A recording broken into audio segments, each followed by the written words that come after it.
Welcome to the Fantasy Football Fanatics podcast with your hosts Griffin Palmer, CJ Hickman, Jason Cabrera, and Ryan Mitchell. What's up, everybody? Welcome to the show. It is Friday, July 14th. This is the Fantasy Football Fanatics podcast. I'm your host, Griffin Palmer, joined over the phone by my co-analysts, CJ the Hitman Hickman and Jason Cabrera. What is up, guys?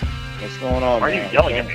Are you yelling at me, Griffin? I am. I'm trying to pump you up because we are talking about something that, of course, is very near and dear to our hearts. We believe that all fantasy football should be played in the manner of which we're going to be talking about today. Of course, we're going to be talking about auction-style leagues. I mean, if you have not... we talk about this probably more than we should, but if you don't play in an auction-style league or you never have, you have missed out on a true fantasy football experience. We cannot recommend it enough, and that's what we're going to be diving into extensively today within our time constraints, of course.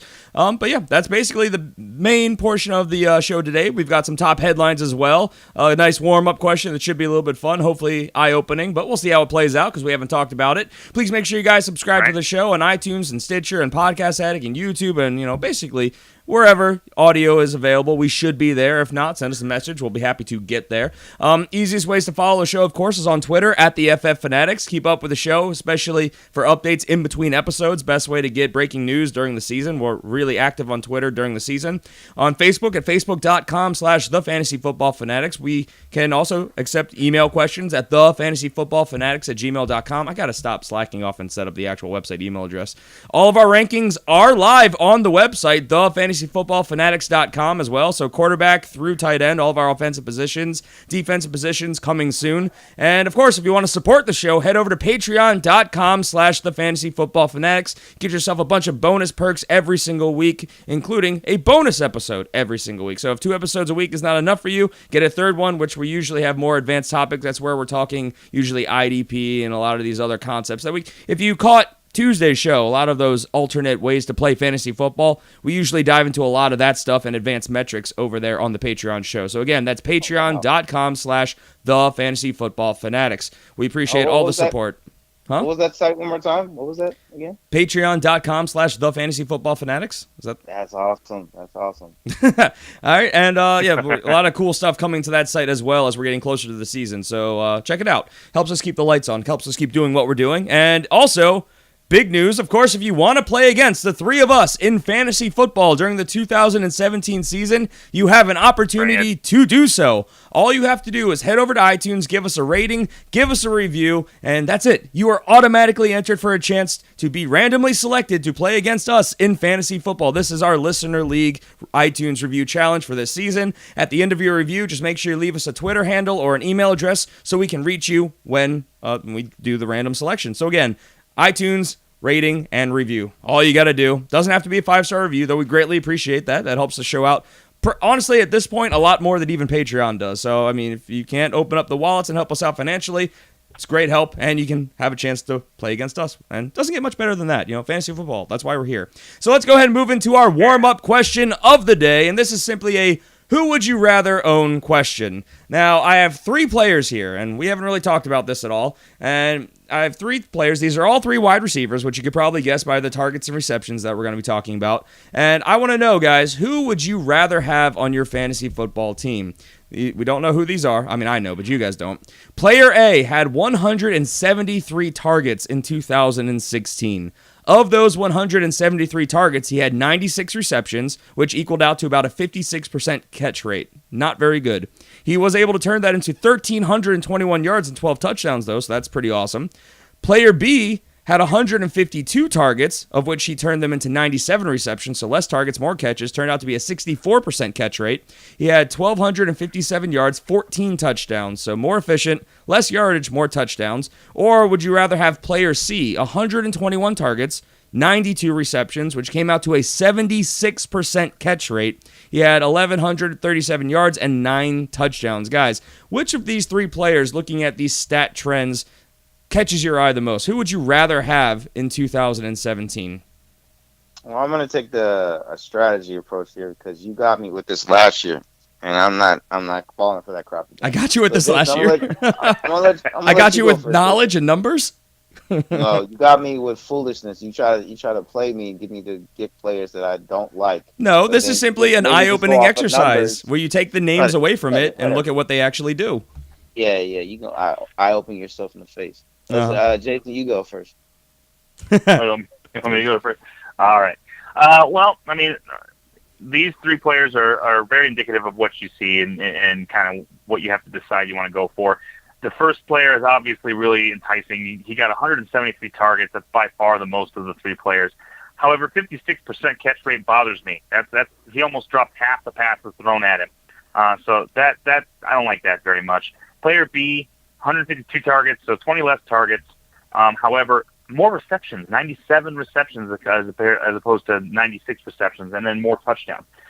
Touchdowns, honestly, that's nice that he got 14 touchdowns, but I kind of gloss over that because I'm more concerned about yardage than I am touchdowns, just of how volatile it is. Yeah. And then you look at player C, 9 touchdowns, 121 targets.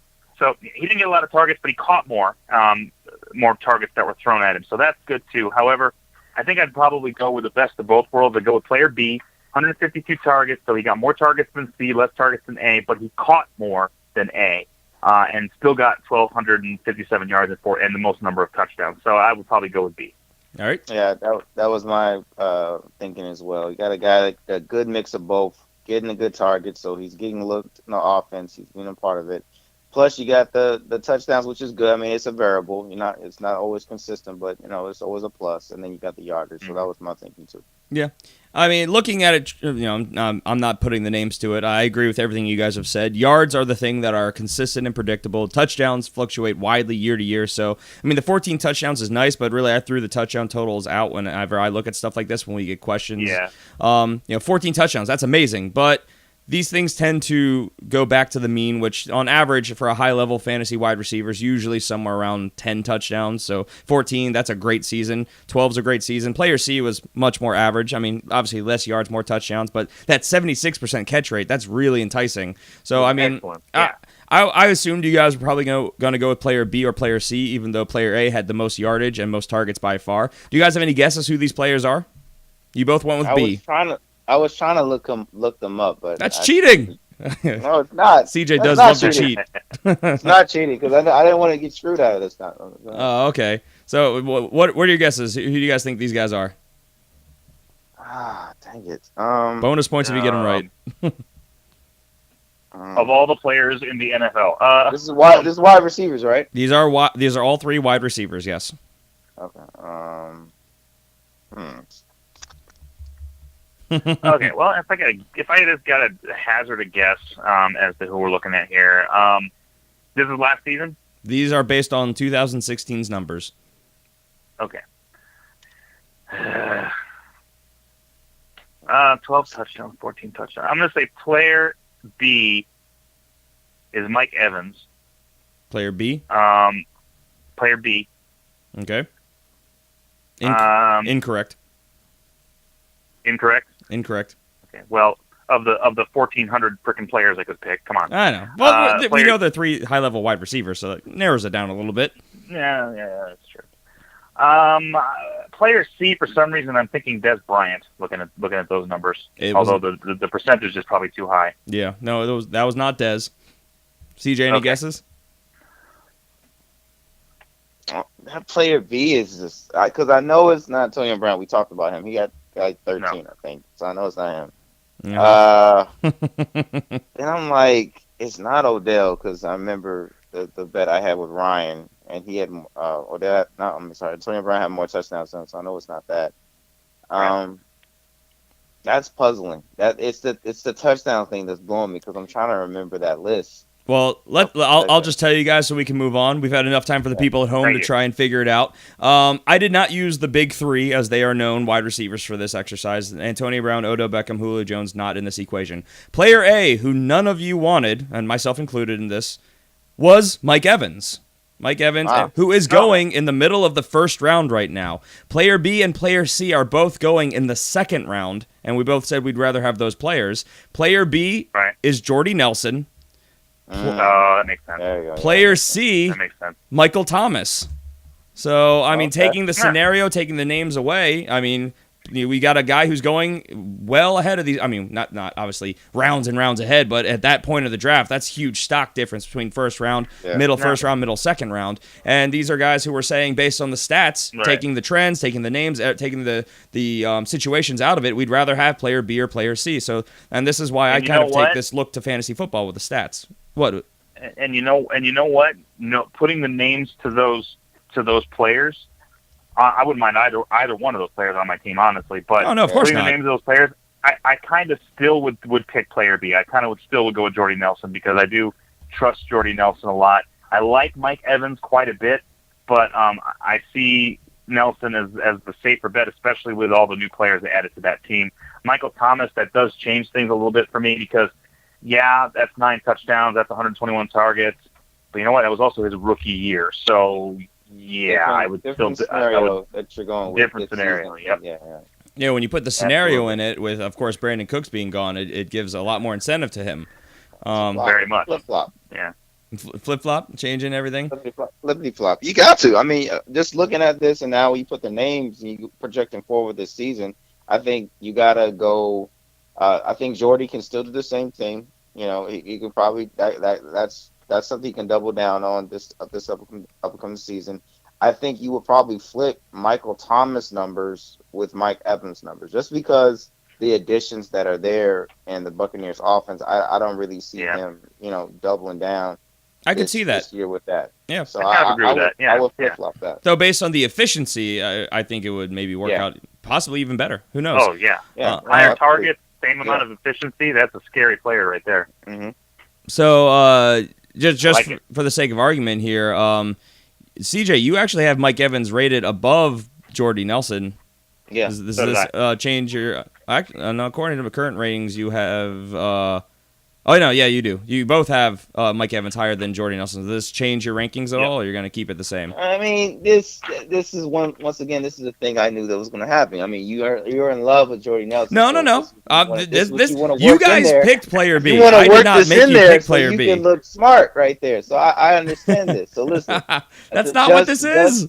Yes, just to feed your ego, I would say yes. I like Jordy Nelson, and he'll probably have to go up on my rankings, even though I really don't want to. I think I have him properly linked. Well, I think I have him 5th, right? You do, yes. You have him 5th. Yeah, I have him 5th. Jason, you have him 4th. I have him at number 2 right now, which, I mean, I have to go back and check my numbers, but that's where he ends right now with what I have statted out. So. Yeah, his numbers speak for itself, but I like Mike Evans a little better than him. That's fair. All right, well, we spent way too much time on the warm-up. Let's go ahead and move on, shall we? Let's move into our top headlines from around the league. We'll start with some league-wide headlines where Arizona head coach Bruce Arians has confirmed that he will, in fact, coach in 2017. He has recently discovered he has cancer, which we will be battling. He hopes to continue coaching beyond this year. Jason, do you want to weigh in here? This is your team. He had a cancerous growth on his kidney that they removed. As far as he knows currently, he doesn't have any more cancer anywhere.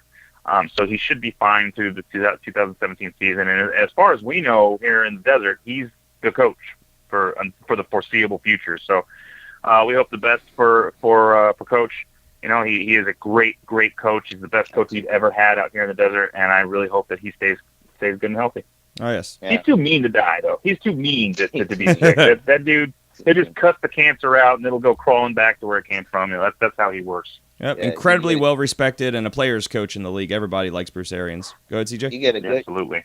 I'm about to say, you get a good vibe of what Bruce Arians is, the type of player, guy he is when you watch All or Nothing Season 1. Oh, God, yeah. That is exactly how he is. That was very eye-opening, and I actually loved him even more after watching that. Yeah. We all agree. So hopefully everything works out for Bruce Arians, and we'll see him in the league for years to come. Let's move on to some running back news, where Cincinnati Bengals head coach Marvin Lewis said that Joe Mixon is, quote, off the charts talent-wise, end quote. To this, my initial gut reaction is, well, duh. And my secondary reaction is that I'm thinking, hopefully, this will break the trend. Because, of course, we all know Joe Mixon is this great talent. Yes, he's a rookie. But with the situation with that running back core there, everyone from the outside looking in is, and we've talked about this previously, is saying Joe Mixon should be the guy. He should be the starter there. Jeremy Hill is probably going to back him up, maybe vulture some red zone work because he's incredibly efficient in the red zone. But Joe Mixon should be the guy there. But, of course, Marvin Lewis has a long track record of not starting his rookies. So I'm hoping that this is one of those things where it will translate to Joe Mixon being able to be, drafted as early as he's being drafted right now, because he is moving up in the drafts. He has been climbing very rapidly as of late, currently going in the third round, middle of the third now. What are you guys' thoughts here? I agree. I hope this is the case. I mean, I think Marvin Lewis is so shocked just because of what's been happening with his running back situation for the last couple seasons, with Jeremy Hill basically being a ghost town. You know what I mean? So I can definitely see him being shocked, just kind of like what New Orleans is shocked of how the running game looks with Adrian Peterson there. So outside of that, I mean, I actually want some bad news to happen, so he can go down and I can probably pick him up and be a steal. So that's kind of my thinking. You know what I mean? So definitely. All right, if we put that negativity out there and we start moving him down all of our rankings, maybe we can make this happen in the next month. Let's make it happen. Let's make it happen for our own selfish reasons. Yeah. All right, so that's news. I love it. I love the idea of Joe Mixon being the guy in Cincinnati. I think that he's going to give them the best chance to win, honestly, especially with the downgrades they've had at that offensive line. I would love to see him him named as the starter before the season even begins. I can't wait to see training camp and preseason, because it's going to be very telling on what they try to do. Let's move on to some wide receiver news. This was really interesting. Retired Detroit Lions wide receiver Calvin Johnson, in recent interviews, said that he was not actually done playing football. It is only that he retired because he could see that the Detroit Lions were not going anywhere. A Super Bowl ring was not in the horizon for him. He was basically putting his body on the line for what he deemed to be not worth the return. And even though he was getting paid a ton of money, he felt he had enough money. He wanted to cement his legacy. He wanted to get a Super Bowl ring, and he knew he wasn't going to be let out of this contract either. It's because there was so much guaranteed money. He did, however, express interest in playing with Derek Carr. What are your guys' takes on this Calvin Johnson interview? You can still do it. I mean, is he not free now to be reinstated into the NFL? He could be reinstated, but the Lions still own his rights. So if he comes back, he's going to be a Lion, and he would be a welcomed addition to the Lions, and they have the cap space to keep him. Where obviously with like Marshawn Lynch, where obviously this just happened coming out of retirement, he came back at a time and in a way that the Seahawks had no choice but to cut him because they were so close to the cap. His contract coming back into their salary was just not manageable. Calvin Johnson, not the same story. If he could, Oakland's offense would be nasty. Oh, man. If that's the case. His body is healed, and you pair him up with that receiving core. Oh my gosh. Oh my goodness. But yeah, it's sad, man. I still miss him in the game though. I mean, he was one of the best. I mean, he was just an absolute beast, and it's very sad to see, kind of like Detroit has a bad history of, great players and just getting wasted leaving early. Team, Barry Sanders. And leaving early. You know what I mean? So just like Barry Sanders. So it's sad to see. And man, he's definitely missing the game, and he's going to be one of those guys in history that was sad to see him go early. I mean, it's crazy because it's not like he missed a step. In 2015, his final season, he played all 16 games, had 88 receptions, 1,200 yards, 9 touchdowns. I mean, there's Megatron, there's Calvin Johnson right there. I mean, it's not like 2011 where he had almost 1,700 yards and 16 touchdowns, but still crazy good numbers. I mean, it's hard to debate a player who's 6'5", that crazy wingspan. It's Calvin Johnson. Undisputably the best wide receiver of his era until Antonio Brown is now obviously coming and taking that mantle. But I mean, if he was to come back, I think he'd come right back in and be a very usable asset for the Lions. So something to keep in mind. He won't go back to the Lions though. He ain't going back to the Lions. Oh no, he's not coming back. He's not going to go back to the Lions. I'm trying to look up his contract details right now if he was to come back, but I think this is the last year of his contract. Calvin, well, yeah, I think so. We'll look it up and get back to it when we have more information. Yep. Let's move on to the last bit of news because we have a lot of auction stuff to get to. In a little bit of other news, some of you may have heard this, and this is relevant because this is a fantasy show. FanDuel and DraftKings, which we talked about last offseason, they officially decided to merge the two websites into one big super daily fantasy platform. Well, they've officially called off their merger due to antitrust regulations. Now, this was reportedly, the merger was opposed to prevent a monopoly in the industry. The two sites combined would have made up over 90% of the daily fantasy market. So it was not deemed legal in a lot of ways. And it's really kind of a downer in a lot of ways as well, because the merger would have allowed the two companies to really unify in an effort to lobby the daily fantasy and just get it legalized throughout the United States, which as of right now, it's, they're having a real big problem with that. So now they're going to have to approach that individually. This was also going to allow them to cut back on their massive amounts of paid advertising. So get ready, fantasy fans out there, because we're going to get bombarded with FanDuel and DraftKings commercials now all throughout this season as well. Oh, joy. If you're a DVR owner like me, you can just fast right through it. You know what I mean? I mean, that's true. It won't be a problem. What about this? This This is true. It won't be an issue. What about those of us who actually watch the games live? Well, hey, guess what? I mean, you can definitely walk away and go get a drink, or re-up on some chips. I don't think FanDuel is forcing you to sit there and watch commercials. I think you will watch this commercial. Tax-paying American, you're most likely you can move your body and go get something. As a tax-paying American. Yeah, right. Wow. So anyway, they're now still two official different sites, and all that goes with that, and all the advertisements and everything else we're going to be hearing and seeing. So business as usual. So all right, let's move on to some reviews now. Of course, we're running the iTunes Listener Review Challenge, and we've gotten some reviews as of late. We just wanted to give some shout outs. Some not all of these are from iTunes, because we just get reviews from other places as well. Who wants to start us off here? I'm going to throw this to you guys. I'll start first, because this one is from Stitcher. Our guy, my beloved friend, B. Jackson, who I hope gets picked to be in our league so we can be able to face each other. A lot of trash talk on YouTube between you two. Yeah, there is. It's one-sided, it's one-sided, because don't got nothing to do with him. But B. Jackson says, unique show, a well-organized podcast with lively hosts. What drew me to this show was their advice on IDP leagues. IDP leagues are my favorite fantasy football format, but it's largely uncovered by majority of the experts. You're absolutely right about that. This is what separates them from other podcasts. Big Jackson, the only smart thing you said in the last couple of weeks. Good job, buddy. Wow. All right. So the fires are getting stoked there. I can't wait for fantasy football this season. It has already begun. Yep. All right, Jason, you want to do the next one? Yep. I guess that's equist23 on iTunes. Gave us a 5-star review. Thank you very much.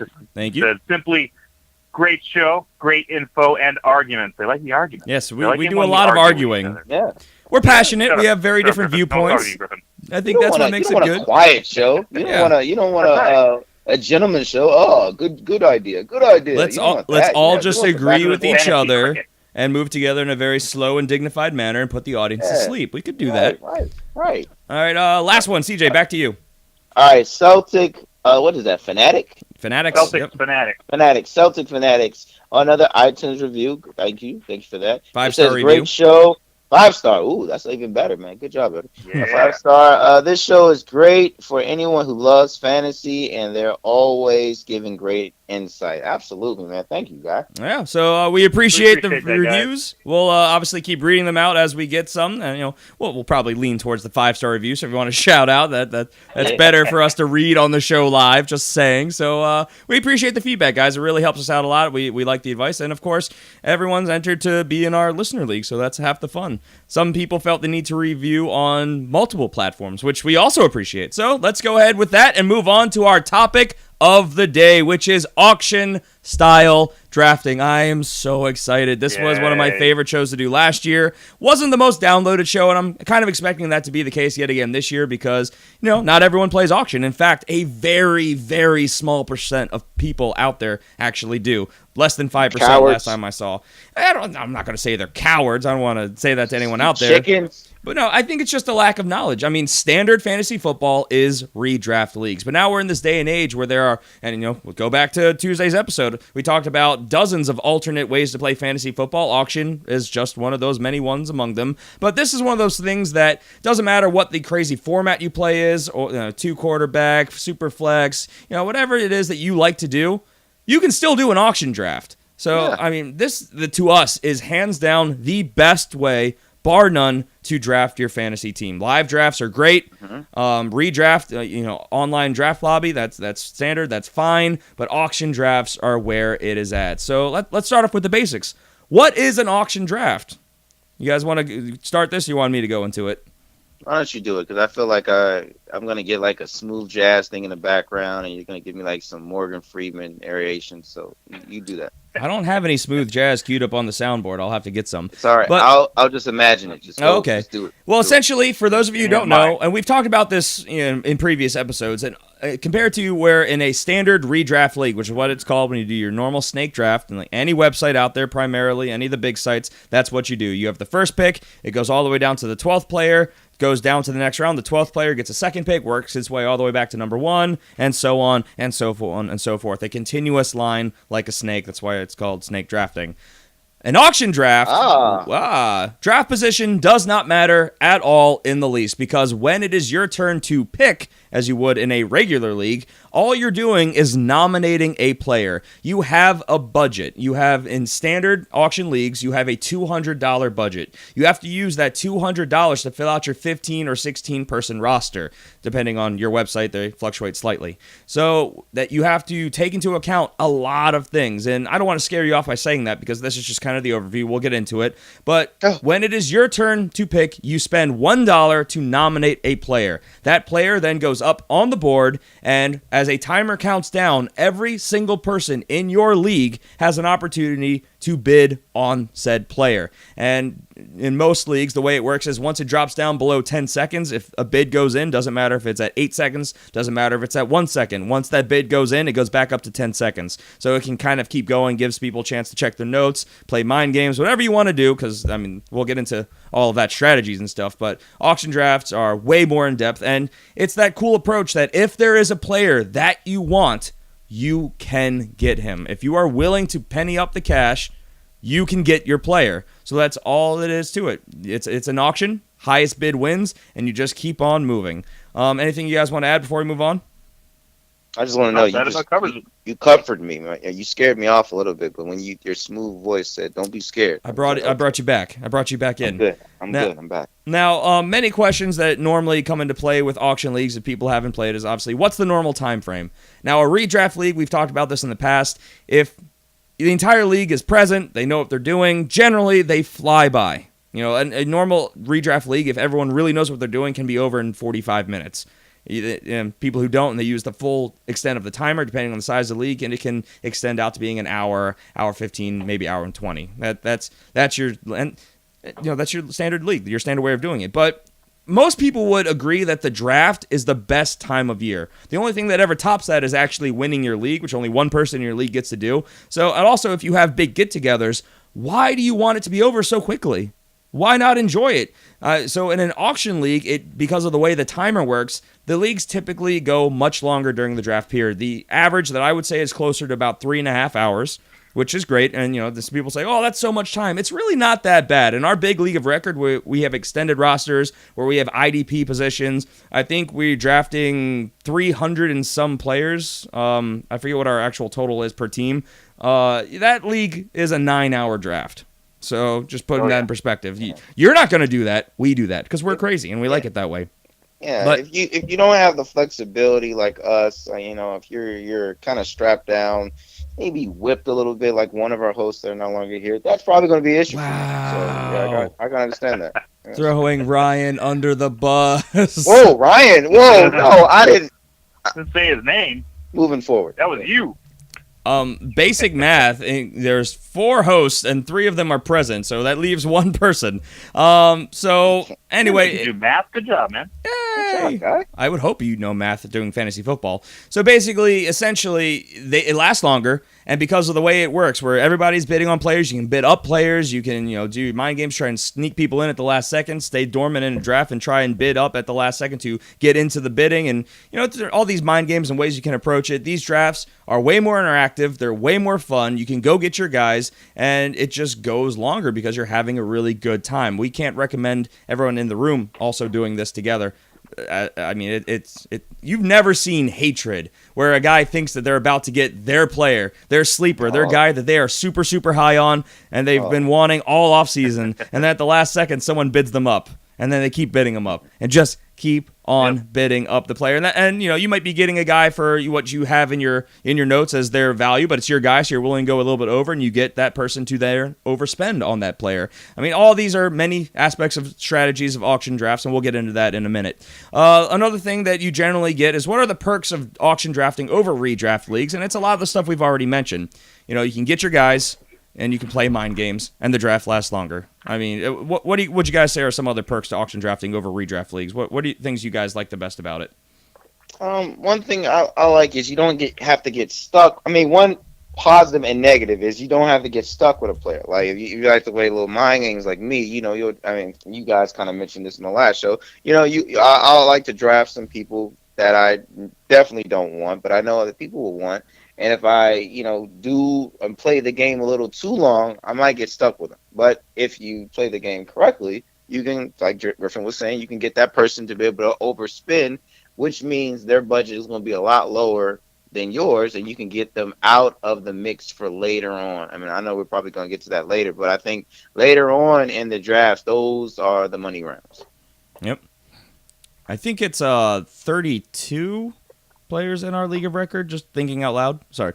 I know, it's a big league, big benches. All right, so let's move on to some mailbag questions that we have pertaining to auction drafting. This being an auction draft special, we figured we'd go into, the questions that we're getting to actually then expand on what we're talking about.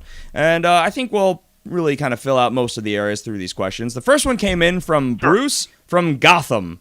So, Batman likes the show. I like see that. What you did there. We've had a Dwight and what was it, McLovin, and now we've had a Bruce Wayne. I'm assuming is who it is writing in. So you don't know that it's Bruce Wayne. I don't, but I also don't know any place that in real life is Gotham. So I can dream. He writes in saying, when preparing for an auction draft, how do you go about setting cash values for players? Now this is definitely case by case, league by league, trying to figure out what you're going to do. Do you guys have anything that you want to kick this off with? How you guys go about approaching this problem? I usually start with my rankings. I mean, that's why you got to do your rankings. Either way, it doesn't matter how you draft. You got to have your big board. You got to have your board of who you think is quality players. Rank them all out. Then I take a general value for the position that I'm talking about. How do I value my running back position over my wide receiver position? And I give that a value. And then I combine those together, and that's how I decide how much money I should spend on each one of these players. And that's how you go. You go forward and you budget it out, and you try to stick as close to that budget as you possibly can. Because if you spend really high on your first 2 or 3 picks, you're going to have a problem in the bottom of the draft when you're trying to get your last couple of picks. And I don't think we mentioned this, but when you run out of money, then a lot of times you can nominate a player, but you cannot bid anymore. So whoever you nominate, you're not going to get. You can either get. You're probably not going to get. You're probably going to get the dregs at the very end of the draft, because you can't do anything, and it's the worst feeling in the world to sit there as the draft is passing you by, and you've got 4 really good players, and then everybody else is crap. You're watching all these great values go off the board, and you're like, that guy I had going for $20 more, and if only I could bid on him, but you can't because you're out of money. But some people swear by that strategy. They want their top-tier starters, and then they'll just fill out the rest and stream the rest as they go through the season. I mean, it is, I'm not going to say it's a viable strategy, but it's a well-accepted strategy for auction drafts. What about you, CJ? How do you approach assigning cash values for players?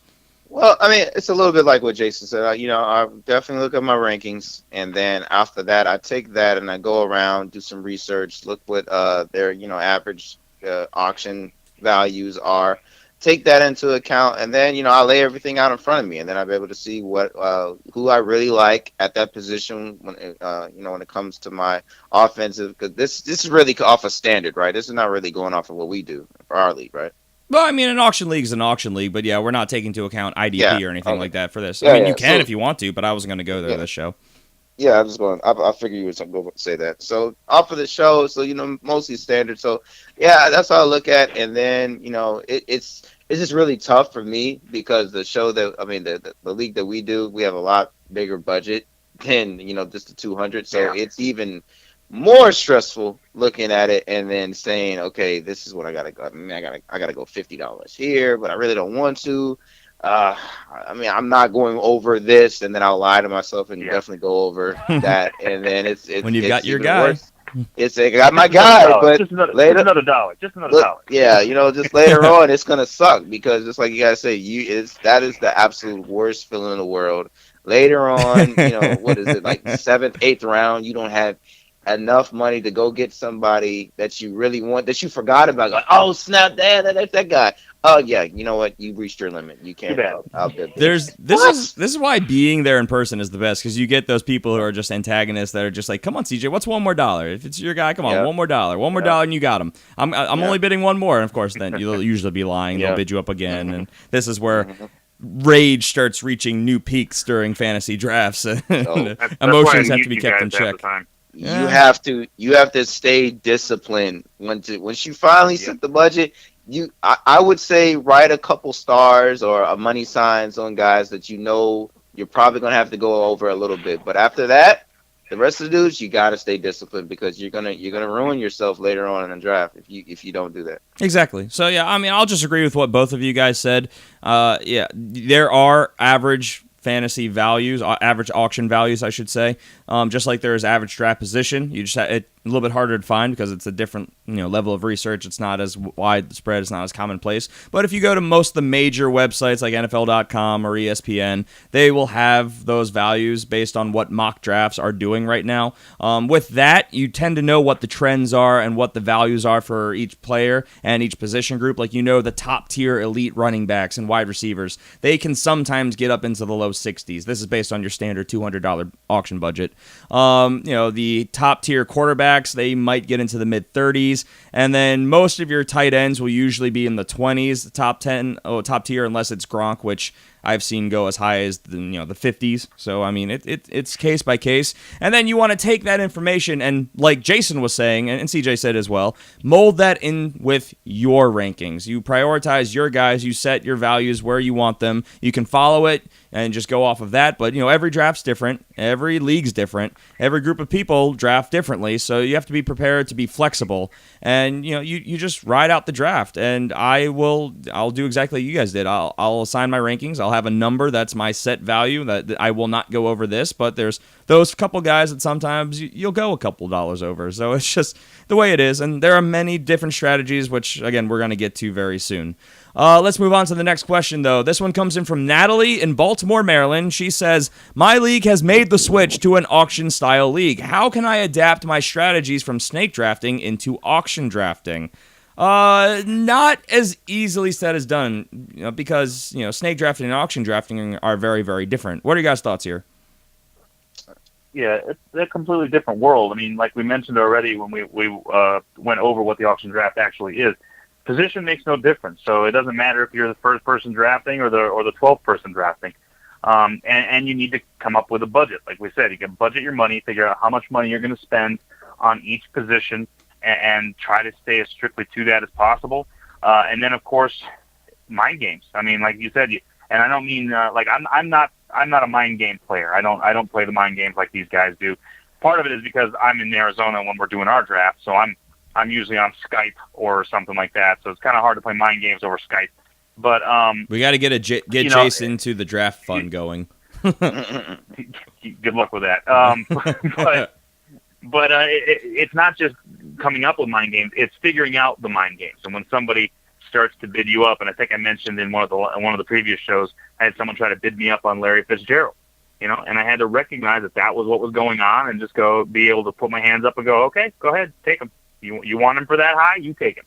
It's great dropping when they've bid you up so high beyond what you would ever want to spend on a player. There's, as much as it sucks to let that player go, there's not much better than knowing that you just dropped a player for an obscene value on somebody who was trying to be, a jerk in the process. And now they have a player they didn't want, and they've lost a ton of their money. So, sometimes it's for the best, and you'll end up maybe being able to trade for that player down the line if you really want him. CJ, what are your thoughts here? I would say that your sleepers. I mean, for your taking it from the snake draft to auction, I think your sleepers high. I mean, for me, they weigh a little more. They have a higher value in auction because you can get people that you really like. If you got a good feel of your draft room, they might not believe in them that much. So you can be able to get a guy late that you really like. Say like Samaje Perine. If you get a feel from everybody else in your draft that they don't really look at that guy like that, you can be able to get him. This is a standard in 200, you can probably get him for less than probably $10 or $10 the max. And that can be a steal because that's a potential starter. So if you bid for him early, most of your leagues are probably not going to be able to do that. In regular snake drafts, you're probably going to be looked at as an idiot because you reached from him. But at auction, it's going to work out for you because there's no rules when it comes to that. Only thing that you're probably going to look at is you overspend from him. But I don't think you will have to overspend for a couple of these rookies that I think will do good. That most analysts or most people out there are probably not really looking at just because their names are not big enough. Yeah. They hit mainstream enough. But football wise, if you're football savvy, I think you're going to do really good, and you can be able to build a smart team going that way. You'll be able to sneak rookies because rookies are climbing right now. Some of them are being drastically overvalued in snake drafts, but we've talked about this in previous episodes. They're going to start dropping soon as more and more of your casual players start coming in and doing drafts and mock drafts. They tend to go with the more sure things by a majority, so they'll probably start moving their way back down draft boards before it's all said and done. Now that being said, this could be a very different year. We all saw what happened with Ezekiel Elliott last year, but that was a perfect situation, which none of the top tier running backs really went to this year. So maybe and people take that into account. And it was hyped for that too. I mean, the whole draft process, everything. He was hyped. Absolutely. To get to that position. So, I mean, recency bias, they saw a rookie go out and put up an amazing season, so maybe these rookies do end up staying at their mostly overpriced values, so we'll have to see. But for auction drafts, I mean, it'll translate that way as well. You'll either be able to get them for cheap, or they'll go a little bit higher than you expect. It's going to be case by case, and it's going to be the intelligence level of your league and the research that they've done, how plugged in they are now and through the offseason up until this point. As far as some strategies, like this question dictates that you can adapt, you can do things like the 0 RB, 0 wide receiver. You can do that stuff, but you just have to approach it differently. Where in your snake drafts, you'd go 0 RB, you go wide receiver the first couple rounds. Maybe here you just target, you have, and this is why I don't believe necessarily in number rankings as much as I do tiering. And I know people in my top 3 tiers, for instance, wide receiver, I'm going to make a serious run at all of those guys, try and fill out, get 3 of those guys to equivalent maybe my first 3 rounds, and then start looking at value running backs, or vice versa, running back to wide receiver, going 0 wide receiver, which is a trend now this year. You can do stuff like that. You can do, where I do late round quarterback, late round tight end, you can go for bargain tight ends and bargain quarterbacks to throw that money at your running backs and wide receivers. There are ways that you can tweak the approach to use the same strategies, but they do not apply the same way that they do in snake drafts. It's a different process to get the same result, if that makes any sense. Does that make sense to you guys? Mm-hmm. Okay, perfect. Yeah, all right, so with that, let's go ahead and move on, because you have to be creative with it is really what it comes down to. This one comes in from Jack in Phoenix, Arizona, so your neck of the woods, Jason. Woo! He says, what is the max I should spend on first-round picks and first-round talent in my auction drafts? Well, we kind of talked about this already, and it's not really round value because, you could have the number 1 overall pick, and you could throw up, Blake Bortles if you wanted to. So it's not first-round value. It's the individual player value. What are your guys' thoughts? Yeah, like I said, my strategy is really to throw that first round. Like I think I had the first pick in our league of record last year, and because we have defensive players, I threw a guy out that I knew was going to cost a lot of money, a guy that I knew I probably wasn't going to get just because he cost a lot of money, and I threw out J.J. Watt, and I saw the money just go out there and just start flying. So to me, sometimes you got to get people to just blow their money early. You got to do it. So me personally, I go hey, I want to see somebody spend the most at that first pick. So for me, the first couple rounds, I'm throwing out guys that I have no interest in. Yep, same. And I want that money to be able to spend out. That's what I mean. I think you should be able to adapt that as well. Don't show your hand too early. I see a lot of that happening in drafts when it comes to auction, and it's very bad because your mind games are basically shot, because basically people know your hand is. They go, okay, this is the guy that you don't want, so I know what you're doing right there. I remember one year I threw out Larry Fitzgerald, like Jason was just talking about, and a guy was going to get him for $5, and I said, oh, absolutely not. You're not going to get Larry Fitzgerald for $5. So I threw him up there. So he went up for 6, then he went to 7. It went all the way up to where he was getting for 15. I said, all right, I'm going to bid one more and see if I can get him to 17. And I ended up getting stuck with Larry Fitzgerald for $16, and I didn't want him at all. But, hey, that's the game you got to play with that. So you ended up having a good year for you, though. Well, no, not. It wasn't this past season. It was 2 years ago. It was when Michael Floyd was with him. So that was still had a decent year. All right season, but I don't know. No, well, it wasn't a top tier wide receiver, elite Larry Fitzgerald from 6 years ago season, but it was a decent year that year. Yeah.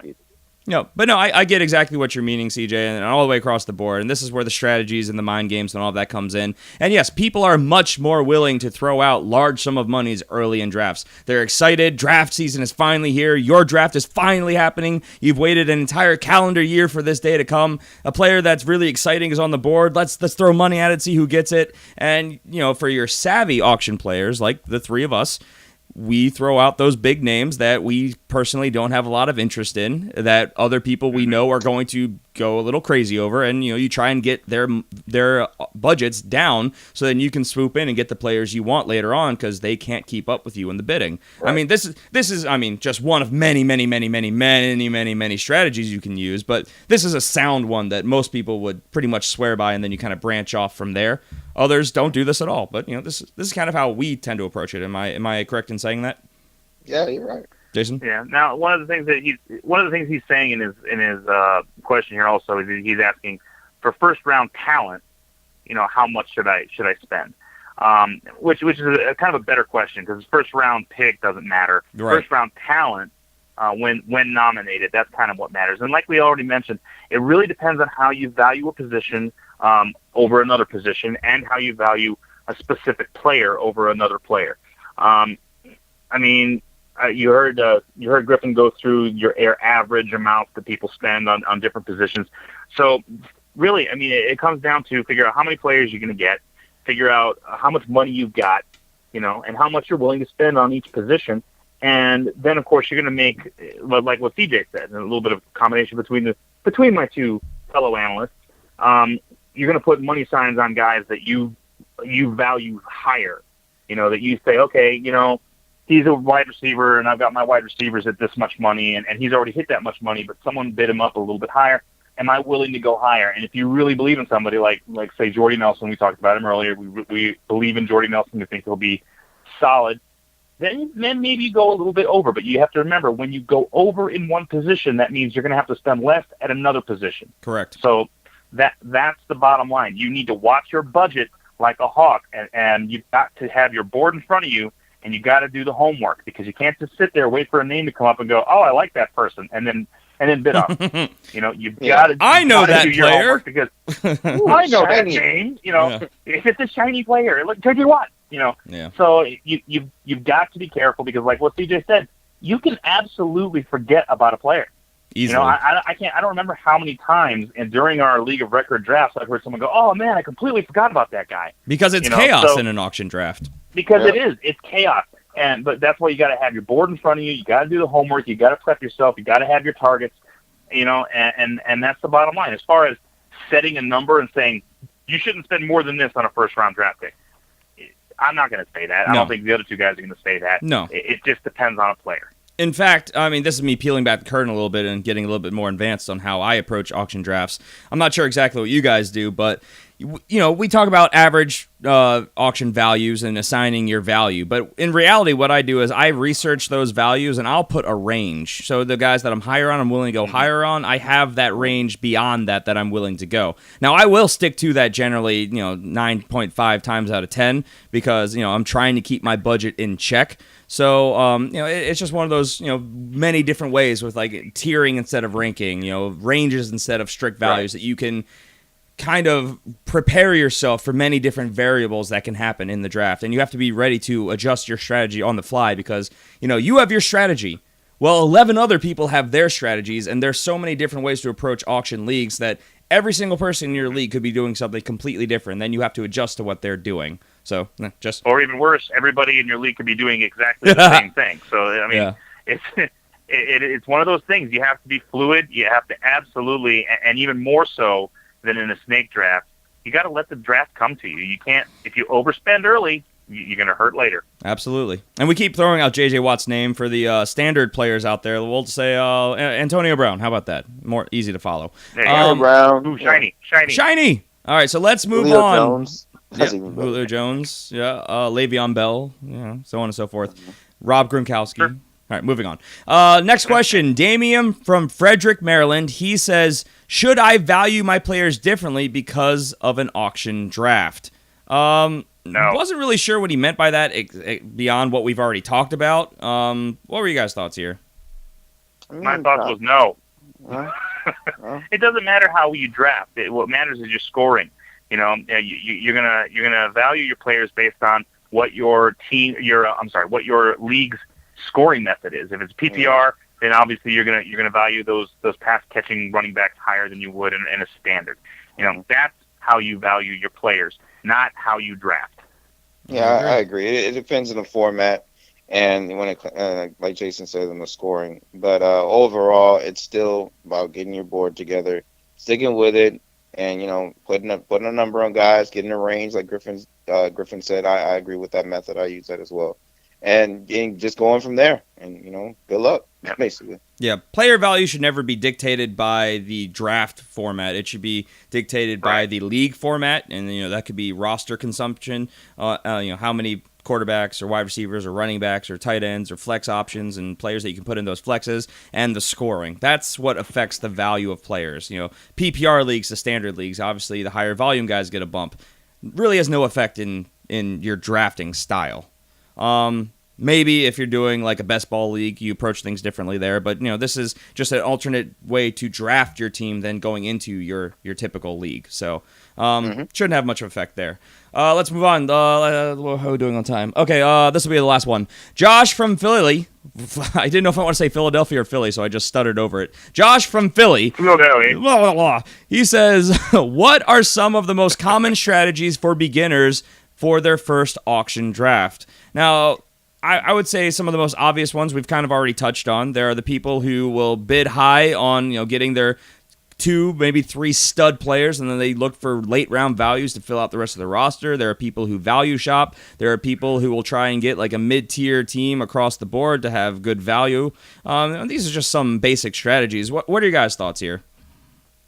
Me personally, I think one good strategy you should do first is to do a mock draft. I mean, because this is your first time going out there. I would say take this advice that we've been giving you to this question. Go to a mock draft, get a feel of everything we've took into what we're saying, take into account, and go out there, get a feel of everything, and then go from that. See what your team looks like. Okay, how I'm gonna be able to go better, and just keep practicing it and doing everything like that. And I mean, outside of everything we said, I think that's the next best thing that you want to just be able to put it in motion. I mean, see what it looks like. I would say do a mock draft. That's fair. Jason? One thing that bothers me that I see in beginners doing auction drafts is they will draft guys high that are supposed to be drafted high. Like they'll say Jordan Howard's got to go in the first round, and dude, it doesn't matter. It doesn't matter what round he goes in. It matters how much money you spend on him. All right. Yeah. So early in the draft, you want to nominate those flashy names, like we already said, that you don't really want, that people are going to bid high on. We've covered that ad nauseum. Get those out early. Don't take out your secret weapons and throw them up there early, because the beginning of the draft, everybody's all hyped up on Monster or whatever they're drinking. So they're spending money like crazy. So hold your money back through, weather the storm, get through that. And another thing that I'd say that I do, and peeling back the curtain a little bit on how I think when I draft, don't bid yourself up. Okay, when 5 or 6 people are bidding on the same player, don't be one of those guys. Sit out. Wait until there's only 1 or 2 people bidding, and then and when it gets close to the amount you want to spend, then you bid. You wait until it gets there, and there's one guy left. Okay, now I'm going to start bidding. I'm going to try to beat this guy that's been bidding his own self up. and then when it goes over your budget, you stop. If it doesn't, you win. So yeah, don't bid yourself up. That's another one I'm big on. Yeah, because, I mean, the more people who are aggressively jumping in earlier, the quicker the price is going to rise. So if you kind of wait and bide your time, and then when it starts slowing down, you start jumping in there, it gives you that opportunity to get them at hopefully a discount to what it would have been. And yeah, also, like you said, just because it's a first-round player in redraft does not mean you have to nominate them in the first round. Exactly. I mean, yeah, ideally you'll throw out, third and fourth round names that people, because it's early in the draft and they have a ton of money, they'll overspend on, and then some of that elite talent could fall to later, which you might be able to get at a discount. And these are all strategies and ways to approach it. I mean, we could probably do a whole show on auction draft strategies, which we probably will end up doing on the Patreon. Yeah, we can. Well, I mean, we're kind of scratching the surface right now. I mean, we could go on and on. Okay. Can I name just a really crappy move in auction that you should not do? Is this morally frowned upon? Because I think I know where you're going with this. It is so morally frowned upon. Listen, when you do an auction, of course, there's a button you're going to click to increase the price. $1 Plus one. They'll do that. Plus one. There is also a button where you can be able to push it up $20, $30, $40, $50. And while everybody else is thinking that it's just $1 bid, here you go, clicking that, and now that player that's going for $5 to $15 is now jumped to $65. Yes. And here you are stuck with this player. Please, you know what? Do not do that. Such a jerk move. Surprisingly, I'm going to disagree with CJ. You're going to disagree with that? Oh my God!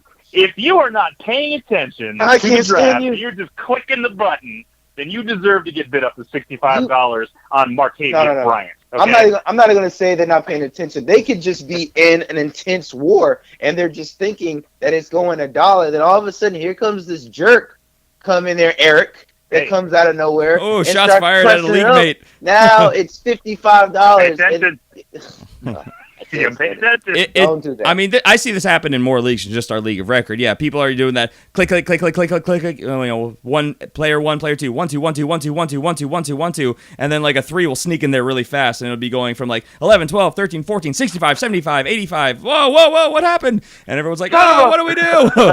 So, not 65, 66, 67, 68, that kind of thing. And people are like, wait, what? And then usually it'll get another couple clicks where people are like, whoa, how did that happen? Oh, so yeah, stop being so aggressive and watch the number, because this is how players get dropped on you. A player who shouldn't go for more than $16 or $17, you just got for close to $70, and your budget for the draft is ruined. So, as Stewie would say, you better hope Adam Thielen has an amazing season. Yes. So that's more of a cautionary tale than a strategy. It's something to be aware of, and we're not trying to scare people away from auction, because it is the most fun I think that we have all year long in fantasy. I mean, playing it is great, winning it is great, but the draft is its kind of own thing. I was going to say, winning was pretty nice, though, I have to say. Well, you're the only other person in our league record who can say that, so welcome to the club, Jason. You know what? I'm a little upset about you. The last show, you said you actually dethroned Griffin, but to be honest, I mean, it's kind of like a triple threat elimination match. I'm the one that got him out of there, to be honest, so I'm actually dethroning him, because I got him up out of there first, Yeah, but I took the throne from him, so that means I dethroned. It doesn't matter. It's like how they say that a team is the Super Bowl defending champion even if they don't make the playoffs until the Super Bowl's over. It's that kind of thing. And by the way, I also beat him in the regular season. So you are the only player to beat me in the regular season in almost 2 full years. So well done. Kudos to you, my friend. All right, but we got to get out of here. We're already at an hour, so that's going to do it for us today. We can go on and on and on. And in fact, we are going to on Tuesday, when we are going to be doing a live 3-team auction mock draft. God. So you'll get a little bit of look at how we do these things and this thought process and the strategy that goes into it. It'll be a lot of fun, but yes, it'll be a long show. We'll probably just do the majority. We'll do the first hour on the show, and then we'll wrap it up and talk about it on next Friday, whatever. But so that's going to be then. Get excited if you want to see how an auction draft works, or hear how one works if you're listening. We'll be here. Remember, the iTunes Listener Review Challenge is live, as we've been mentioning along. If you want to play against us in fantasy football, which the listeners voted to do an auction league last year, so that was awesome. Most of them, I think none of them, maybe one or two, I don't remember, had never done auction before. So everyone had a great time. We'll figure all that out down the line. But if you want to play against us in fantasy football, all you have to do, it's so easy. Go to iTunes, give us a rating, give us a review. All you have to do, automatically enter to be randomly selected to play against us in 2017. Make sure you leave a Twitter handle or an email address at the end so we are able to reach you if you are selected. Remember, if you want to support the show and help us keep doing what we are doing, help us keep all these lights on, which are heating up this room very quickly, head over to patreon.com/thefantasyfootballfanatics. You get a lot of bonus perks over there as well, including bonus episodes. The website is live, thefantasyfootballfanatics.com. Our rankings are up on the website for the offensive positions. And just subscribe wherever you are. We're here every Tuesday and Friday through the offseason, through the regular season, so on and so forth. And remember, follow the show on Twitter at the FF Fanatics, or you can follow us individually. I'm at GPalmerFFF. CJ is at CJ Hickman89. Jason is at Jason Cabrera 13. So if you enjoyed, please make sure you rate, subscribe, review. Any parting thoughts before we sign off, guys? Man, guys, we appreciate all the love and support you've been doing on each platform. And I saw that our YouTube numbers have gone up. Appreciate that, and I hope you guys have a good weekend, man. Yeah. YouTube showing some love lately. I like it. Yeah. All right, so we're out of here, everyone. Take care. Have a great weekend. We'll see you on Tuesday. Bye. Bye.